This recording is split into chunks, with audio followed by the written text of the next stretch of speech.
Good morning and welcome to Better Thyself segment of Dr. Lamba's Awakening Call. We are obsessed with the idea of success, and this success may be measured in any form: money, sex, power, or making an impact in the world. Everybody's definition of success is different, but still we want to be successful because that's the most visible indicator that we are best in the world and what we do in life.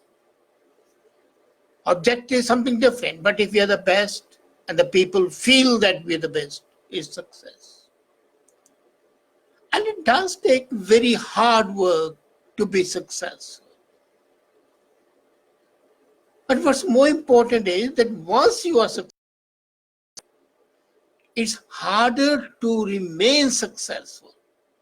It may be easy to be successful. It may be a fluke. It may be good fortune.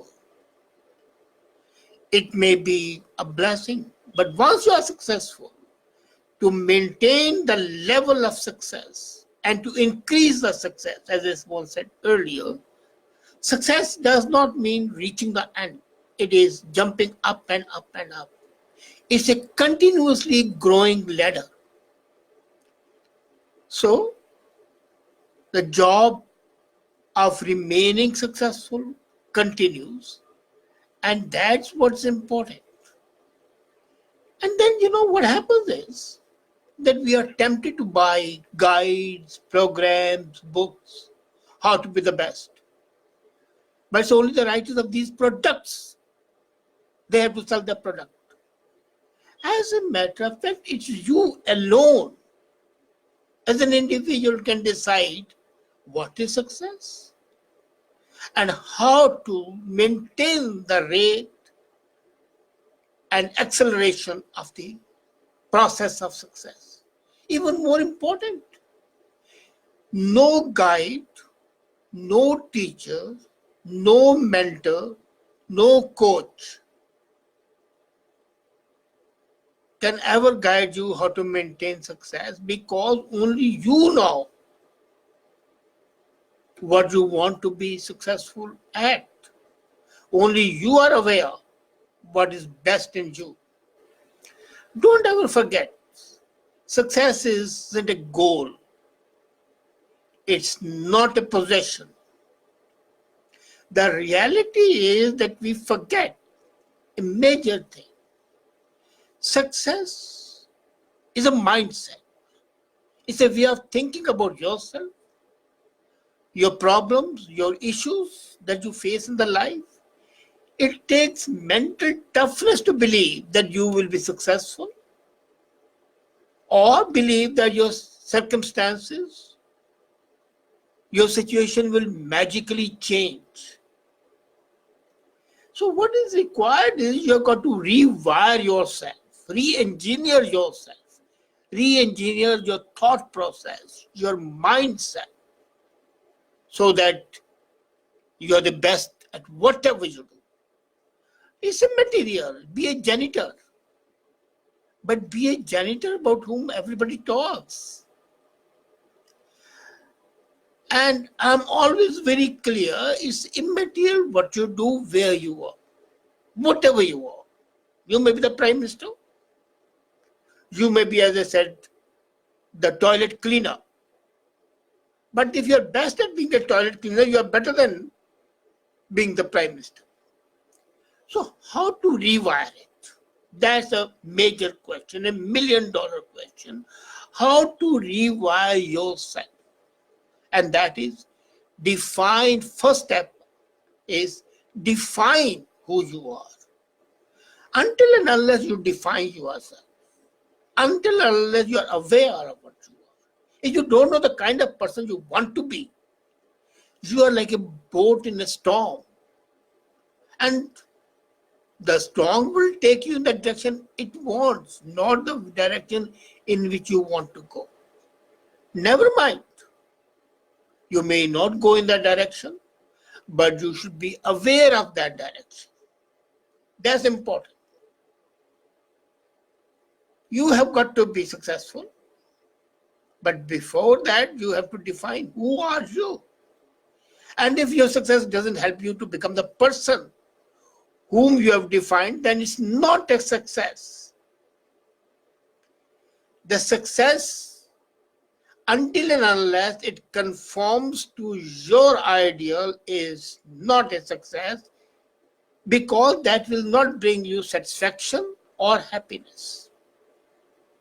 Your happiness, your satisfaction, your contentment would be when what you are doing synchronizes with what you are doing, what you want to be, what you are.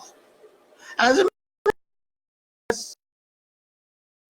unless it provides value and meaning, too often people find that they have worked too long, and they found that all they were working for is useless. Complacency is the biggest problem.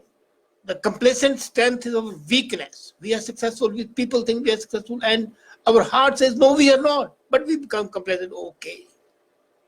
And that is a weakness. We are afraid to move from the place where we found success. We develop a comfort zone. We become complacent. And that's the death of your mindset and the desire to be successful. So it's never too late to assess your values. Don't lower your standards. Ask yourself, what gives me pleasure?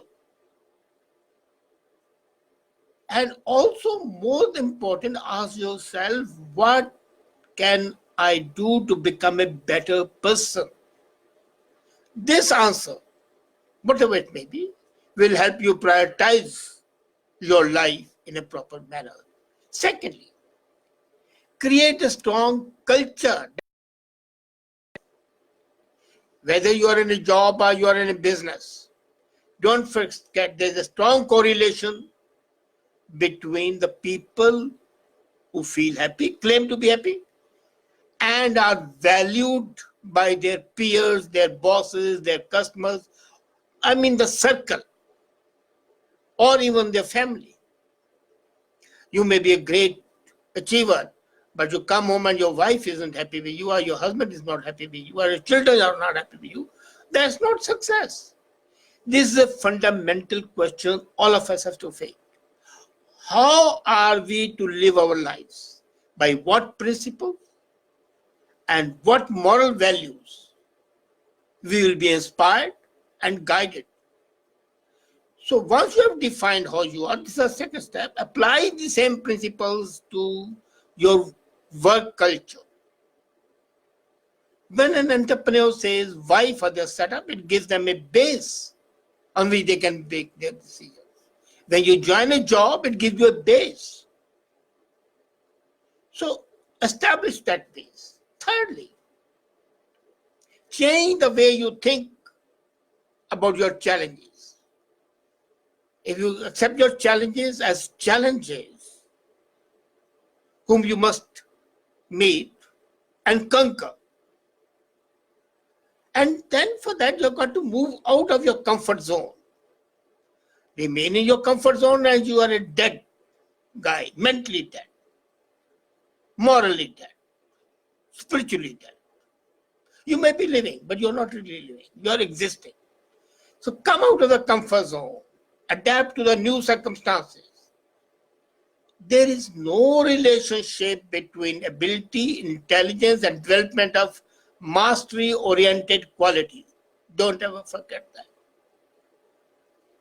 The brightest students in my class, I remember, they avoided challenge and they failed.